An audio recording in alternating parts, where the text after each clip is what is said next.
आज 23 जून का दिन है और 23 जून का दिन भारतीय जनसंघ के संस्थापक स्वर्गीय डॉक्टर श्यामा प्रसाद मुखर्जी जी के बलिदान दिवस के नाते से उन्हें श्रद्धा सुमन अर्पित किए जाते हैं।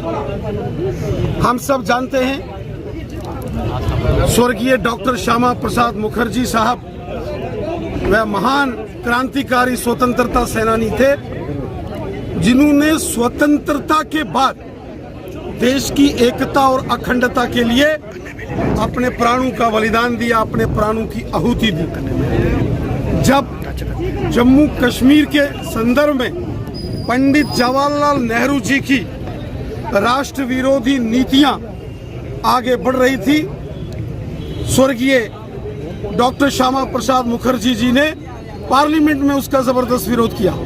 वो नेहरू जी की कैबिनेट के अंदर मिनिस्टर थे, लेकिन जब जम्मू कश्मीर के संदर्भ में पंडित जवाहरलाल नेहरू जी ने गलत फैसले लेना शुरू किए तो डॉक्टर श्यामा प्रसाद मुखर्जी जी ने पंडित जवाहरलाल नेहरू जी की कैबिनेट से रिजाइन कर दिया और उसके बाद एक विधान, एक प्रधान और एक निशान के लिए उन्होंने पूरे भारत के अंदर प्रचंड आंदोलन किया।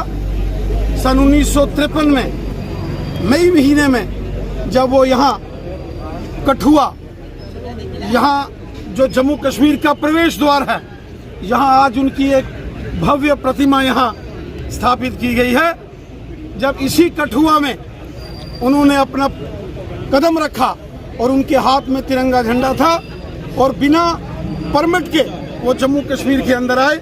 उस वक्त जम्मू कश्मीर में परमिट चाहिए होता था जम्मू कश्मीर से बाहर जाने के लिए और जम्मू कश्मीर में आने के लिए।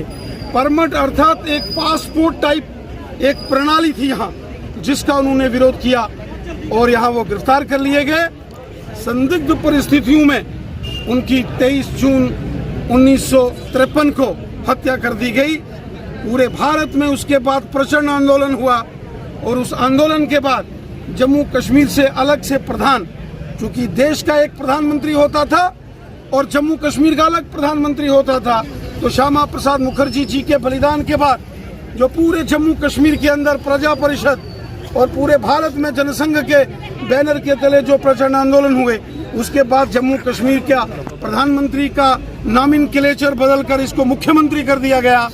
और उसके बाद भी श्यामा प्रसाद मुखर्जी जी के सपनों को साकार करने के लिए वो प्रजा परिषद के कार्यकर्ता थे, भारतीय जनसंघ के कार्यकर्ता थे या फिर भारतीय जनता पार्टी के कार्यकर्ताओं ने सतत संघर्ष किया, प्रयास किया और बिल आखिर 5 अगस्त 2019 को हमारे देश के यशस्वी प्रधानमंत्री मोदी साहब के नेतृत्व में जब जम्मू कश्मीर से अलग विधान और अलग से निशान समाप्त करके जम्मू कश्मीर का पूर्ण तरीके से भारतमय कर दिया गया, अलग से निशान और अलग से विधान समाप्त हो गया।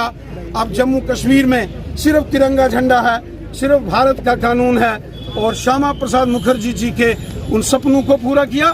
श्यामा प्रसाद मुखर्जी साहब एक प्रचंड राष्ट्रवादी क्रांतिकारी नेता थे जो देश के लिए जिए। पश्चिम बंगाल के कोलकाता के रहने वाले मुखर्जी जी ने पूरे भारत का भ्रमण करके एक विधान, एक प्रधान, एक निशान का जबरदस्त आंदोलन शुरू किया। उस वक्त जम्मू कश्मीर में प्रजा परिषद पंडित प्रेमनाथ डोगरा जी और महाराजा हरि सिंह बहादुर जी के नेतृत्व में यहाँ जबरदस्त जो आंदोलन चल रहा था उसको उन्होंने समर्थन दिया और आज ही के दिन उनकी एक साजिशाना तरीके से उनकी हत्या कर दी गई। 23 जून पूरे दुनिया भर में, पूरे भारत में और जम्मू कश्मीर के कोने कोने में स्वर्गीय श्यामा प्रसाद मुखर्जी जी को देशभक्त लोग नमन करते हैं, उन्हें श्रद्धा सुमन अर्पित करके ये संकल्प लेते हैं कि जम्मू कश्मीर का वो भाग जो आज भी दुश्मन के गैर कानूनी कब्जे में है, चाहे वो पाकिस्तान ऑक्युपाइड जम्मू कश्मीर हो या पूर्वी लद्दाख का भाग जो गैर कानूनी तरीके से चीन ने जिस पर कब्जा किया है, आज नहीं तो कल हम उसको, इस अपने क्षेत्र को, इस मातृभूमि को दुश्मनों के उस चंगुल से मुक्त कराएंगे। ये जो गुलामी की बेड़ियां हैं, चाहे वो पाकिस्तान के नाजायज कब्जे वाले जम्मू कश्मीर में हो, वो क्षेत्र हम मुक्त करा के वहां भी शान से तिरंगा झंडा लहराएंगे। ये संकल्प आज डॉक्टर श्यामा प्रसाद मुखर्जी जी के बलिदान दिवस पर करोड़ों करोड़ देशवासी ले रहे हैं और हृदय से डॉक्टर श्यामा प्रसाद मुखर्जी जी का वंदन करते हैं, उन्हें अपने श्रद्धा सुमन अर्पित करते हैं। रैना साहब आपने झंडे की बात की है, रैना साहब आपने झंडे की बात की है, यहाँ पर रैना साहब आपने झंडे की बात की है, तिरंगे की बात की है। जहाँ पर आप खड़े हैं यहाँ से पीछे जो झंडा आप ही ने लहराया था वो करीब 1 से 1.5 महीने से फटा हुआ है। किस तरह से देखते हैं? झंडे की बात भारतीय जनता पार्टी करती है, परंतु जहां पर आपका इतना भव्य कार्यक्रम होते हैं और हुआ करते हैं, देखिए पहले सर आप। चलिए, मैंने अभी यहाँ ऑर्डर किए हैं 2 झंडे। मैंने यहाँ अभी स्वर्गीय डॉक्टर श्यामा प्रसाद मुखर्जी जी की प्रतिमा में पुष्पांजलि की है और मुझे विश्वास है कि यहाँ के जो हमारे चेयरमैन हैं म्युनिसिपल काउंसिल के, वो यकीनन जो विषय आपने हमारे यहाँ संज्ञान में लाया है उस पर ध्यान देंगे और तुरंत इसका जो है वो यथोचित कदम उठाएंगे। लगभग 2 साल से ज्यादा का समय हो चुका है, ड्यूटी बने आज भी टेलीकॉम सर्विसेज की पॉलिसी चेंज नहीं हो पाई है जम्मू कश्मीर को लेकर। आज भी जो यात्री आ रहे हैं बाहर से कोई आता है उसकी सिम लखनपुर में ही बंद हो जाती है। कब ये टेलीकॉम जो है डिजिटल पूर्ण विलय होगा? चलिए, आप देखते हैं कि यहाँ बहुत सारे सुरक्षा के भी पैमाने जम्मू कश्मीर के अंदर इस प्रकार हैं, क्योंकि जो हमारा पड़ोसी हमसाया देश है जिस प्रकार की वो साजिशें करता है, लगातार यहाँ षड्यंत्र होते हैं। कभी ड्रोन से हथियार गिराए जाते हैं, कभी टनल्स का सहारा लेके आतंकवादियों की घुसपैठ कराई जाती है। तो सुरक्षा एजेंसियों के भी बहुत सारे पैमाने हैं, उनको भी मद्देनजर रखना जरूरी है। धीरे धीरे ये सारी योजना को लेकर भी विरोध हो रहा है, सरकार के खिलाफ नारेबाजी हो रही है, तोड़फोड़ हुई है। काफी असमंजस है युवाओं में अग्निपथ योजना को लेकर। एंटी यूथ पॉलिसी जो है वो लेकर आ रही है। अग्निपथ योजना एक बहुत महत्वपूर्ण योजना है जिसको हमारी भारतीय सेना, भारतीय वायुसेना और भारतीय नौसेना के वरिष्ठ सैन्य कमांडरों ने बैठ के इस योजना को बनाया है और ये पिछले 10-15 वर्षों से इस अग्निपथ योजना पर काम हो रहा था। इसके पीछे का एक बहुत बड़ा महत्व है। आने वाले सालों में हर एक भारतीय को मिलिट्री ट्रेनिंग से निपुण किया जाए। हर एक भारतीय जो नागरिक है उसको मिलिट्री ट्रेनिंग, उसका आर्मी का प्रशिक्षण होना चाहिए। इसके पीछे का ये बड़ा हेतु है। और उसी के साथ साथ जैसा हम सब जानते हैं कि एक सेना का अधिकारी हो या सेना का जवान हो, जब कोई व्यक्ति वर्दी डालता है वो उसका तन मन धन सब कुछ संपूर्ण समर्पण भाव से वो राष्ट्र के प्रति समर्पित होता है। अग्निपथ योजना के तहत जो रिक्रूटमेंट होने वाले अग्निवीर हैं उनको 4 सालों तक वहां सेना पूरे तरीके से ट्रेनिंग देगी, सेना उनको हर वो सुविधा देगी और उसके बाद सेना उन सब का टेस्ट लेगी और जो उसमें दी बेस्ट होंगे उनको सेना अपने में एब्जॉर्व करेगी। भारतीय वायुसेना, भारतीय नौसेना उनको अपने में एब्जॉर्व करेगी और इसके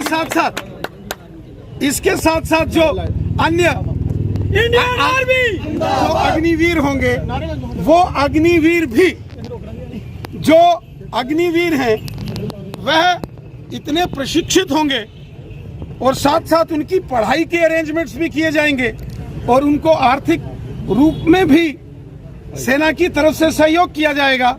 तो ये बहुत बड़ा निर्णय भारतीय सेना ने जवाब में आपने कहा कि पड़ोसी देश पाकिस्तान चाइना साथी रहा, क्या लगता है भारतीय ट्रेनिंग के बाद उनकी फौज का मुकाबला कैसे करेंगे? भारतीय सेना करेंगी। आपने देखा होगा और हम सब जानते हैं, इजराइल जिसका मिलिट्री मैकेनिज्म पूरी दुनिया में बहुत ताकतवर है, रूस, यूक्रेन, चीन जैसे देश जिस प्रकार अपने कमांडोज को तैयार करते हैं उसी प्रकार भारतीय सेना ने इस प्रणाली को यहां लाया है। इस प्रणाली के माध्यम से सेना को बेस्ट सोल्जर, दी बेस्ट, जो बिजली की रफ्तार से जिनकी शारीरिक मूवमेंट होगी, जो हाई अल्टीट्यूड -50 डिग्री में भी काम करने की क्षमता रखते हो और +50 डिग्री में भी राजस्थान जैसे रेगिस्तान में जहां भयंकर गर्मी पड़ती है वहां भी अपनी सेवाएं दें।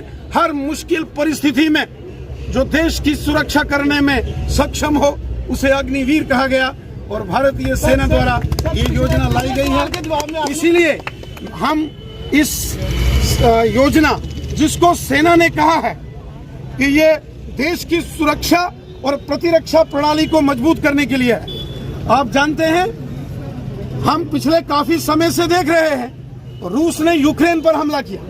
शुरू में लगा कि 10 दिन में रूस जो है वो यूक्रेन को निपटा देगा। रूस ने यूक्रेन के सैन्य ठिकानों पर हमले किए।